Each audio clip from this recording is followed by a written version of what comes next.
저는 김병숙이고요. 한국직업상담협회 이사장으로 재직하고 있고 경기대학교 직업학과 교수였더랬습니다. 예, 진로 탐색 검사는 대단히 중요하죠. 학생들이 맨 처음에 주로 맞이하는 게 진로 탐색 검사인데요. 지금 직업의 세계는 학생들이 10년 후에나 활동할 그 세계를 얘기하는 거죠. 지금 현재가 아니라. 그러면 현재 직업 세계는 어떠냐? 사실 4차 산업혁명이라는 게 2016년에 처음 우리가 접하게 됩니다. 그러면 8년도 안 됐는데 AI라는 것이 나왔고 거기다가 또 챗 GPT가 나왔습니다. 그 발전 속도는 가히 짐작을 못할 정도죠. 그런데 거기서 주장하는 게 뭐냐 하면은 우리가 챗 GPT 같이 되려면은 이 세상의 직업들은 상당 부분이 없어질 거다. 그러면 우리 학생들이 10년 후에 활동할 그 직업 세계는 아무도 예측할 수 없는 거죠. 기관에서 발표한 거 보면은 이제 전문가가 가장 안정적인데 그 전문가도 위협을 받는다. 이렇게 제시하고 있습니다. 그러면은 지금 우리 학생들이 진로를 탐색해서 그 진로가 어떻게 변하는지 추이를 보고 그리고 진로에서 요구하는 어떤 거를 내가 받아들여야 될지 이거를 학생 때부터 준비하지 않으면은 너무나 급격히 변하는 직업 세계에 적응할 수가 없게 되죠. 그래서 지금부터 내가 어떤 진로에 많이 노출되어 있는지 또 내가 그만큼 그쪽에 역량을 갖고 있는지 이런 걸 알아내는 게 중요합니다. 그래서 진로 탐색 검사가 있는 겁니다. 초등학생하고 중학생을 하는데 그게 발달 단계로 보면은요. 진로 탐색 단계가 초등학교 후반부터 중학교까지 있다가 진로에 대해서 이제 자기 확고한 신념을 가지고 직업을 선택하는 중간에 있는 층입니다. 그래서 초등학교 5, 6학년 중학생인데 주로 이런 사람이 하죠. 나는 내가 뭐가 해야 될지 모르겠다. 내가 하고 싶은 거는 있는데 나는 거기에 얼마나 미치는지 모르겠다. 연예인이라든가 이렇게 되고 싶어서 그쪽으로만 가고 싶다. 이렇게 막연한 생각에 있을 때 이 검사 결과를 해서 자기한테 맞는 거를 딱 제시함으로 해서 자기 걸로 갖고 가는 이런 과정을 누군가는 해줘야 됩니다. 그것이 진로 탐색 검사의 결과라고 얘기해 드릴 수 있습니다. 저는 이 검사를 아주 공들였습니다. 그 이유가 뭐냐면은 이 학생들이 학교에서 배운 게 착한 어린이, 좋은 어린이. 그래서 자기에 대한 개념이 그거 이외에는 별로 없어요. 그렇기 때문에 내가 뭘 좋아하는지, 내가 뭘 할 수 있는지 이런 거에 대한 관념이 돌아서기가 어려운데 그때 검사를 하게 되면은 어떻게 보면은 잘못 측정할 수 있다라는 그런 가설을 제가 세웠습니다. 그래서 측정을 보다 정확히 하기 위해서 장치를 여러 개 뒀죠. 그리고 그거를 다시 계산해서 이 아이한테 맞는 코드를 내는데 많은 공을 들였습니다. 아마 다른 검사는 이런 것이 없을 것입니다. 그리고 저는 지금 제가 갖고 있는 직업 판정표가 1,400개에 이르는데 어떤 검사도 1,400개 이르는 직업 판정을 갖는 검사가 없어요. 6가지 유형으로 걸쳐서 한 사람 앞에 40개 내지 60개를 풍부하게 주는 거죠. 그리고 그 검사 판정은 사실 최신의 가장 유망한 직업까지도 포함된 그런 판정표입니다. 그거는 내가 진로를 탐색하고 있다는 증거예요. 그게 잘못된 게 아니죠. 이것도 하고 싶은데 어머 저것도 하고 싶네? 그건 너무 좋은 현상입니다. 단지 어떤 게 더 좋으냐 그 결정을 내리는 게 중요한 거죠. 그러니까 진로라는 거는 제일 중요한 거는 결정을 내리는 거예요. 결정을 내리면 계획을 세워야 되겠죠. 그러니까 이 결정을 내릴 때까지가 대단히 어렵습니다. 왜냐하면은 이것도 맞는 것 같고 저것도 맞는 것 같고 우열을 못 가린다. 그리고 실제로 자기는 결정할 수 있는 많은 외압을 받거나 아니면 결정력이 부족하거나 아니면 내가 원하는 거 아닌 거를 해야 되는 그런 절박함이 이런 많은 요인 때문에 결정을 못하게 되죠.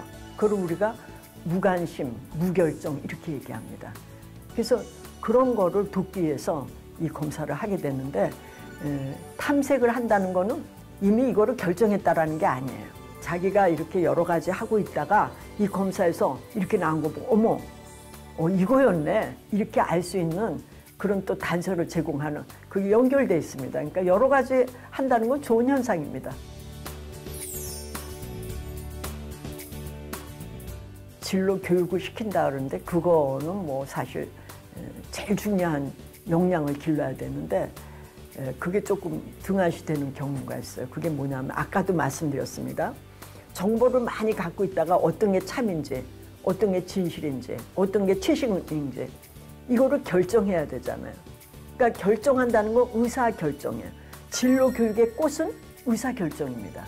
그러니까 의사결정 역량이 있으면은 뭐 어느 때라도 진로를 결정할 수 있고 추진할 수 있다 이런 얘기죠. 그래서 진로 역량이라는 거는 많은 정보를 수집하고 나한테 맞는 정보를 분석하고 그 분석 결과를 가지고 시나리오를 써서 나한테 맞는 길을 선택하는 거. 거기에 그 역량이 있습니다.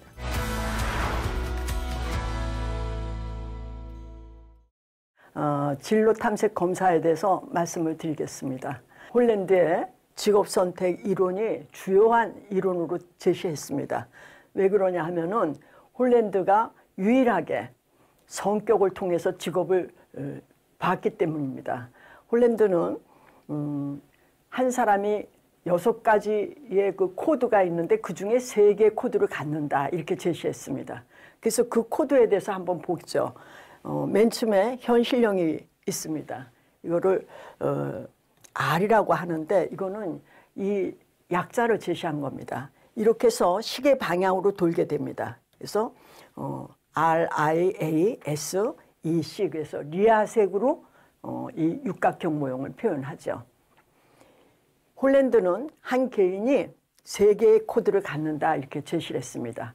그렇게 하다 보니까 우리 인간을 120개로 유형으로 분류를 했습니다. 대부분의 성격 검사는 또 대부분의 성격 이론은 6가지, 8가지, 12가지, 16가지 이게 다입니다. 근데 이렇게 많은 인간을 16가지로 구분한다는 건 굉장히 불합리하죠. 근데 홀랜드는 적어도 120가지로 분류를 했다. 그런 면에서 대단히 세심한 이론이었다. 이렇게 얘기할 수 있습니다. 더군다나 홀랜드는 이 이론을 강화하기 위해서 5가지 개념을 제시했습니다.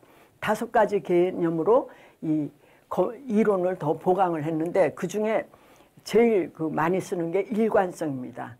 일관성이라는 거는 R이 있는 사람은 이렇게 I하고 있는 바로 이웃한 변에 있는 그러한 유형을 같이 3코드를 갖고 있다면 이 사람은 진로를 무난하게 갖고 갈 수 있다. 이게 일관성입니다. 두 번째가 일치성인데 홀랜드 이론을 사람과 일의 환경과의 관계를 봤다 이렇게 얘기하는 이유가 있습니다. 왜냐하면은 똑같이 육각형 모형이 환경에도 있다는 거죠. 그 문화를 보고 아이가 있다면은 아이에 관련된 그런 데서 일하는 것이 이 사람은 훨씬 더 진급이 빠르고 그리고 경쟁력이 있다 이렇게 보는 겁니다. 그래서 이 2가지를 같이 봤기 때문에 우리가 진로를 택할 때는 나도 중요하지만 그 진로에서 요구하는 환경도 어떤지 그거를 꼭 확인해야 된다는 그런 얘기도 함축되어 있습니다. 그러므로 특히 여기 진로와 관련된 선택 이론이라고 그랬습니다. 그래서 특히 진로를 선택할 때 직업을 전환할 때 그럴 때 강력한 이론으로 제시하고 있습니다. 특히 이제 홀랜드는 아까 얘기처럼 성격을 논했지만 또 하나 제시한 게 가서 어떤 일을 하는 것이 이 사람한테는 맞다 이런 거 했습니다. 이걸 지금 요 밑에 이렇게 써놨는데요. R형 같으면은 이 사람은 사물이니까는 사물이 뭡니까? 기계라든가 공구라든가 이런 거죠. 그런 걸 가지고 실행을 한다, 움직인다. 그런데 대단히 유능하다 이렇게 보는 겁니다. 그래서 동식물이라든가 재료를 가지고 또는 기계를 가지고 도구를 가지고 일을 하는 그런 쪽에 발달한 사람을 R형이라고 그럽니다. 또 I는 뭐냐? I는 생각하고 또 아이디어를 내는데 주요하죠. 그래서 연구 같은 거를 잘할 수 있다. 조사를 잘할 수 있다. 이렇게 구분합니다. 그 다음에 A형은 새로운 거를 만들어내는 거고 아이디어를 같이 융합해서 내놓는 그런 일을 잘할 수 있다. 이렇게 얘기하는 거죠. 사형은 사람과 같이 일을 해야 된다는 겁니다. 그러니까 아까 R형은 나 사물이라고 얘기했는데 S형은 사람과 같이 하니까 지금 다시 얘기하면 세 코드가 인접해야지 좋다는 게 일관성이라고 그랬는데 이거는 떨어져 있는 겁니다. 그러니까는 기계를 가지고 하는 사람은 사람과 일하는 거를 되게 힘들어한다. 이런 얘기하고 마찬가지죠. 여기 진취형이 있습니다. 이거는 관리적이거나 그리고 이제 과제 지향적인, 그러니까 영업을 한다거나 또 경영을 한다거나 이런 쪽으로 발달돼 있죠. 그 다음에 관습형 C입니다. 이 사람은 자료를 가지고 세심하게 그거를 또 분류하고 조직하는 그런 데 능력이 있다 이렇게 얘기하죠. 그래서 홀랜드는 이 육각형 가지고 두 가지를 얘기했습니다. 하나는 성격을 얘기하고 하나는 어떤 거를 대상으로 일을 할 때 이 사람이 잘할 수 있는가 이 두 가지를 관건으로 제시했기 때문에 진로 탐색 검사는 이 두 가지를 같이 보게 됩니다. 그 다음에는 이 검사가 지향하는 거는 진로 자기 효능감입니다. 이거는 반두라의 사회학습 이론에서 베츠하고 하케트가 거기에서 나오는 효능감을 발견하게 되죠. 이들은 여성을 봤는데 어떤 여성은 굉장히 진취적이고 잘 나가는데 어떤 여성은 그렇지 못하다. 그게 왜 그럴까?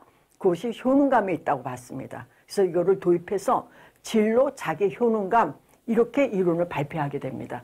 그래서 이 검사도 그런 유형이 있지만은 세 코드를 갖고 있지만 그거를 얼마나 발전시킬 수 있는 가능성이 있는지를 보기 위해서 진로, 자기 효능감을 채택하게 됩니다. 다음에는 이 검사가 어떻게 구성되어 있는지를 자세히 살펴보겠습니다. 맨 처음에 진로 성격에 대해서 얘기했습니다. 아까 홀랜드 이론을 얘기할 때 이 사람의 성격을 봤다고 그랬습니다. 그래서 그거를 리아색으로 구분한 것이고요.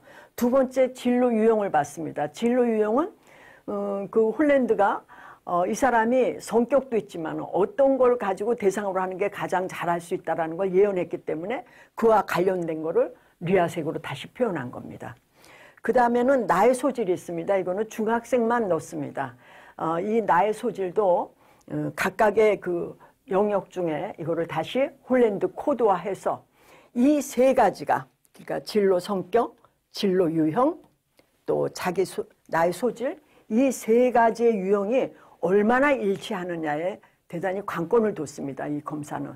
그 이유는 왜 그러냐면은 청소년들이 초등학교 때, 중학교 때 진로를 확고하게 고착화되지 못했기 때문에 이 검사를 실시할 때 혹여나 다른 마음으로 했을 가능성을 없애기 위해서 이 세 가지 일치성을 보고 이 일치성에 의해서 이 사람이 가장 맞는 코드가 뭔지를 세 개를 발견하게 되고 그 세 개의 코드를 판정을 하게 됩니다. 그래서 이 검사는 여러 가지로 이런 그 장치를 해놨다. 그런 면을 말씀을 드리겠습니다. 그 다음에 진로 효능감은 이 유형을 갖고 있다면 이거를 가지고 얼마나 이 사람이 씩씩하게 할 수 있는지를 나타내는 지표이기 때문에 이 두 가지의 가장 핵심적인 내용으로 구성을 했습니다. 그 다음은 이 검사가 어떻게 답안지를 제시하고 그리고 그 각각의 답안지가 어떤 내용으로 되어 있는지를 구체적으로 말씀을 드리겠습니다.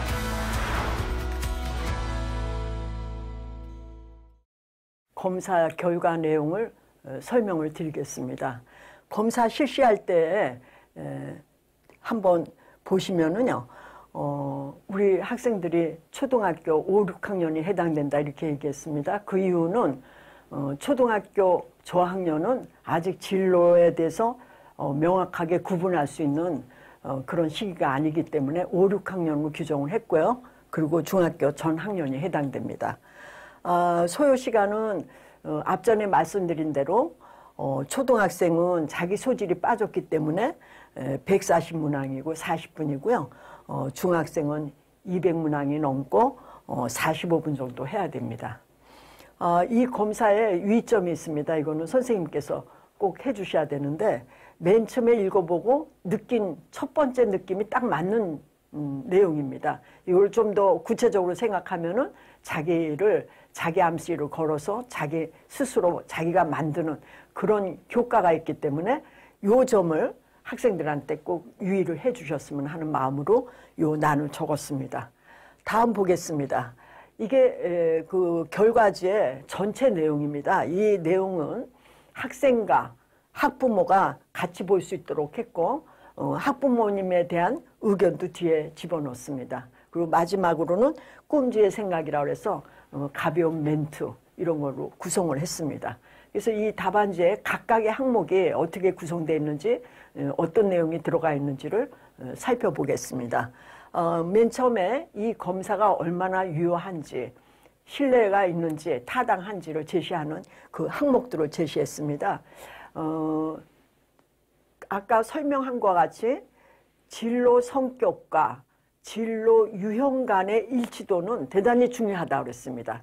이거는 이 검사를 한 그 코드를 지금 저희가 3가지로 제시하는데 이 코드가 얼마나 타당하느냐가 이 검사의 타당도를 제시하는 거거든요. 그거를 여기 일관성 이렇게 제시를 했고 문제가 없다. 그래서 이 내용만 보면은 이 검사를 해석을 해도 예측력이 높다. 이런 거를 제시하는 그 수표로 보시면 되겠습니다. 그 다음에는 진로 유형과 진로 성격에 대한 겁니다. 지금 이렇게 저희들이 실성과 점선으로 2가지가 겹쳐서 그래프를 제시했습니다. 이건 뭐냐 하면은 두 유형이 어느 정도 겹쳐 있는지 어떤 것이 틀려 있는지를 한눈에 볼 수 있게 해드렸는데 이거는 바로 일치도를 나타내는 겁니다. 그래서 이것이 지금 대단히 일치가 좋은 그런 유형입니다. 그래서 이렇게 보시고 맨 처음에 이 결과지를 볼 때 저 그래프가 얼만큼 서로 겹쳐 있는지에 따라 내용이 굉장히 타당하다 아니다 이렇게 즉각적으로 관찰할 수 있는 그 항목으로 여기시면 되겠습니다. 그 다음에 이거는 여기 그래프로 나온 거를 점수화해서 진로 성격에 대한 거를 그래프로 나타낸 겁니다. 그 진로 유형도 각각 점수에 대해서 막대 그래프로 지금 제시한 겁니다. 그러니까 여기에 있는 진로 유형과 앞에 지에 있는 진로 성격의 점수를 겹쳐서 아까 실성과 점선으로 그래프를 제시한 그 기본 데이터입니다. 이 2가지를 합해서 과연 이 학생이 가장 적합한 코드가 뭔가를 3개를 이렇게 제시한 겁니다. 이 3개에 E, A, S, C라고 이렇게 되어 있는 이 E라는 거는 가장 우세 코드라고 얘기하고 있습니다. 이 얘기는 이 사람이 먼저 직업을 찾을 때 가장 우세 코드를 먼저 찾게 됩니다. 그리고 일하는 것도 가장 우세 코드를 먼저 찾는다 이렇게 얘기하죠. 그리고 2번째 찾고 3번째 찾는다. 이것도 홀랜드가 30여 년간 연구를 해서 그 결과를 발표한 그 내용입니다. 그래서 이 EAC라는 이 코드는 가장 일치성과 여러 가지를 자료를 합해서 나온 적합한 거기 때문에 이거에 의해서 많은 데이터를 다시 제시를 하게 됩니다. 자, 이거는 이제 진로 효능감이라고 그래서요. 이 학생이 얼마나 자기 진로 유형을 잘 발전시킬 수 있는지를 나타내는 좌표입니다. 그래서 그런 쪽을 한번 봐주시면 되겠고요.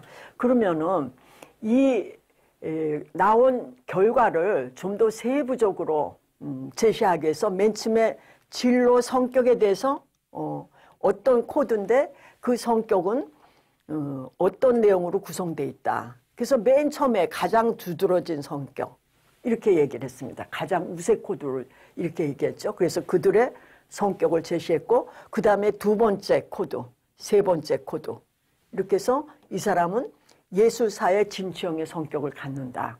이게 성격에 대한 겁니다. 그러면 유형은 아까 말씀드린 대로 성격은 그 사람의 그 어떤 특징을 나타내지만 진로 유형은 어떤 일을 잘할 수 있는지에 대한 내용이죠. 그래서 그것도 가장 우세 코드, 2번째 우세 코드, 3번째 우세 코드에 의해서 어떤 일을 잘할 수 있다. 이렇게 구체적으로 제시를 했습니다. 그래서 이 두 가지를 읽어보시면은 우리 아이가 어떤 성격을 갖고 있는지, 그래서 어떤 일을 잘할 수 있는지를 이렇게 총합적인 그런 내용을 확인할 수 있는 아주 좋은 자료이기 때문에 한번 이걸로 체크를 다시 해보시면 좋을 것 같습니다. 그 다음은 이 검사가 지향하는 거는 두 개의 거를 가지고 일치도를 봐서 그 타당성을 좀 더 정확히 한다고 그랬습니다. 그래서 그 일치도를 저희가 봤더니 80% 일치했다. 이건 대단히 타당하다는 얘기죠. 그래서 이 타당도가 매우 높다. 그래서 그렇기 때문에 이 사람의 가장 적합한 세 가지 코드는 이거다. 그래서 결론을 낸 겁니다. 그래서 가장 중요한 거는 결론을 낸 이 코드로 보셔야 됩니다. 앞에 얘기한 진로 성격과 유형이 각각의 코드는 조금 조정을 해서 가장 적합한 이걸로만 모든 검사 결과를 제시를 했습니다. 그 다음을 보겠습니다. 지금 저희가 적합직업이라고 그랬습니다. 앞으로 이 진로를 택하면은 이런 코드를 가진 사람은 어떤 직업으로 가겠다는 했는데요. 이것도 세 개로 나눴습니다. 가장 적합한 거, 고려해 볼 만한 거. 홀랜드 이론이 인간을 120개로 구분을 했다고 그랬습니다. 그래서 이것도 사실은 그렇게 120개에서 내가 코드를 3개씩 2개를, 2판을 갖게 돼서 6가지의 코드가 합해진 걸 제시한 겁니다. 그래서 한 사람 앞에 이런 직업을 40개 내지 60개 정도 저희가 판정하는데 저희 검사의 가장 아주 강력한 거는 직업 판정의 그 원 데이터가 1402개에 달한다는 겁니다. 그리고 이것도 작년에까지 전 세계에서 가장 지금 새롭게 생성되는 그런 직업까지는 최신판입니다. 그 최신판에 의해서 제시를 했기 때문에 물론 이 직업의 세계는 가장 많이 빠르게 변하고 이 직업들이 다르게 변할 수도 있습니다만은 지금 현재로의 최신판이다 이렇게 권해드리고 각각의 이런 만약에 예를 들면은 이런 거에 대한 직업들을 한번 인터넷을 찾아보렴 그리고 그거에 대해서 좀 토론하고 이렇게 그 가족끼리 서로 얘기할 수 있는 그런 데이터도 준다 를 갖고 있습니다. 다음은 진로 효능감입니다. 이 진로 효능감은 제일 그 좌표가 진로 효능감이 낮은 학생에 대해서는 별도의 약간 선생님께 지도를 부탁을 했습니다. 이 얘기는 진로 효능감이 왜 없느냐. 내가 원하는 진로가 아니거나 부모님이 억압적으로 시키거나 아니면 그 직업을 갖고 싶은데 내가 성적이 못하든가 이런 여러 가지 복합적인 원인이 있습니다. 그래서 그거에 대해서 보는 좌표입니다. 그래서 이거를 잘 보시고 대상이 된다면은 부모님이 대화를 해주셨으면 하는 것이 저의 바람입니다. 그래서 진로 효능감은 그런 걸로 사용하시면 되겠습니다. 자, 그 다음에 저희가 이제 대단히 역점을 두고 이거를 제시했습니다. 이거는 종합의견입니다. 종합의견은 뭐예요? 여기 각각의 재고 있는 검사의 모든 그런 변수들을 종합한 결과이기 때문에 이거의 짝은 하나의 예를 들면은 1000개 이상의 짝이 있다거나 뭐 거의 2만 개의 짝이 있다거나 이렇게 짝이 이걸 우리가 셀이라고 그러는데 셀이 그 정도로 존재합니다. 그러니까 이 학생에 대해서 좀 더 세부적인 조건을 여기다 집어넣은 거죠. 그러니까 효능감이 작으면서 S를 갖고 있고 그리고 뭐 소질은 뭐 갖고 있고 이런 경우에는 이렇다라는 그런 결론이기 때문에 이 결론에 대해서는 좀 더 심도 있게 곰곰이 한번 생각하면서 봐주셨으면 좋겠습니다. 그래서 여기에 그 마지막에 이런 것도 드렸습니다. 지금 저희들이 요 스트레스를 얘기하고 있는데요. 이 스트레스는 아까 일치도라고 얘기했습니다. 유형과 성격의 일치도가 잘 없는 이유는 스트레스 때문에 그렇습니다. 그러니까 스트레스가 많은 사람은 그거를 자기 진로로 보는 게 아니라 그거를 너무 신경을 많이 쓰기 때문에 그와 관련된 거를 자꾸 표시하게 돼 있죠. 그러니까 저희가 그 일치도를 보고 코드를 조종했다는, 이 스트레스를 감안해서 조종해서 참 진수를 참 점수를 나타냈다는 그런 의미입니다. 그래서 요런 멘트 잘 보셨으면 좋겠습니다. 그래서 학부형님께도 그런 얘기를 보시는데, 학부형님은 조그만 얘기도 크게 느끼는 그런 경향이 있습니다. 그렇기 때문에 저희가 조금 덜 자극적인, 그리고 그렇게 너무 긴장하지 마시라는 그런 말씀을 많이 드리는 이유가, 진로라는 거는 지금 현재 이 검사를 실시했지만은 이 학생이 잘하고 있기 때문에 많이 변화될 겁니다. 그렇기 때문에 학과 점수하고는 전혀 다른 거죠. 그러니까 이런 점을 학부형님이 보셔서 지금 스트레스가 있다, 그거는 뭐 영원히 있는 게 아니죠. 이 순간이 있기 때문에 뭐 때문에 스트레스가 있을까? 그거를 보고 대화를 해서 그거를 좀 느슨하게 해주는 그런 역할만 하시면 되는 거예요. 이게 나쁘다, 좋다 이런 뜻이 아니에요. 그래서 그런 점을 학부형님께 강조하면서 여기 멘트를 넣습니다. 그 다음에는 선생님에 대해서 말씀드리겠습니다. 선생님께서는 보시기 좋게끔 이거를 코드를 단순화해서 선생님들은 이에 관련된 전문적인 용어를 해석할 수 있는 그런 역량이 크시기 때문에 아주 단순한 표시로 그 메시지를 드렸습니다. 그리고 또 하나는 아까 말씀드린 것처럼 자기 효능감이 낮거나, 그리고 아주 일치하지 않은 이 학생들은 사실 개별적으로 관심을 가져야 되는 학생입니다. 저희가 오랫동안 연구한 바에 의하면은 전혀 일치하지 않은 학생은 대단히 아주 힘든 상황에 빠져 있는 것을 발견하게 됩니다. 그러니까 그런 지표로 활용하기 때문에 특별히 관심을 가져주십사, 그래서 이렇게 명단을 제시하는 그런 점을 이해해 주시기 바랍니다. 이거는 그 학생을 잘 관찰해 달라는 거지, 지금 현재 이 아이가 문제가 있다 이런 얘기는 아니에요. 왜냐하면 어른도 그 스트레스가 있을 때는 저 유형이 바뀌기 때문에 학생들은 당연한 거죠.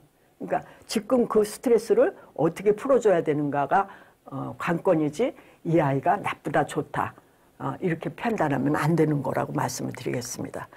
이 검사가 다른 검사하고 특징은 여기에 또 있습니다.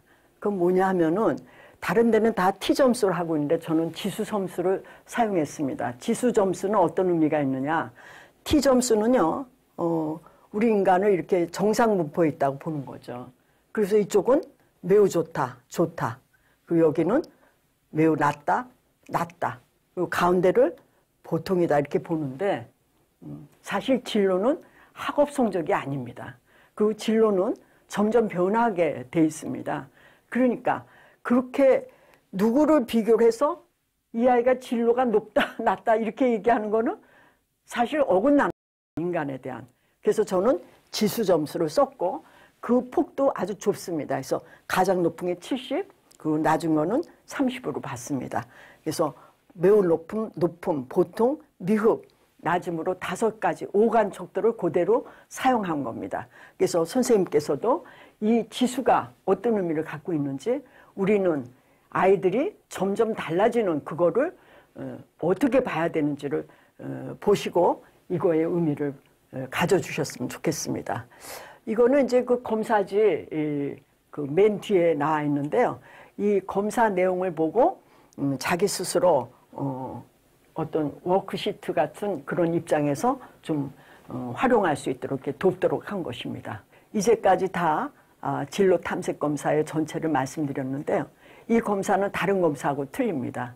그 이유는 우리가 생애 주기에 따라 중학교 3학년 때 이미 어떤 계열로 갈지 결정해야 되는 판입니다. 그래서 초등학교 때부터 진로를 탐색해서 중학교 때 계열을 결정해야 되는 그런 걸 돕기 위한 그런 검사지만은, 더 중요한 거는 이 학생이 갖고 있는 올바른 코드, 정확한 코드를 제시해서 거기에 맞는 직업까지 제시된 그러한, 또 직업도 판정표가 대단히 풍부한 그런 검사입니다. 그래서 여러분이 이 검사를 잘 활용하시면은 아이들이 어떤 진로에 가는 나침판의 역할을 하겠다 이렇게 저는 생각합니다. 감사합니다.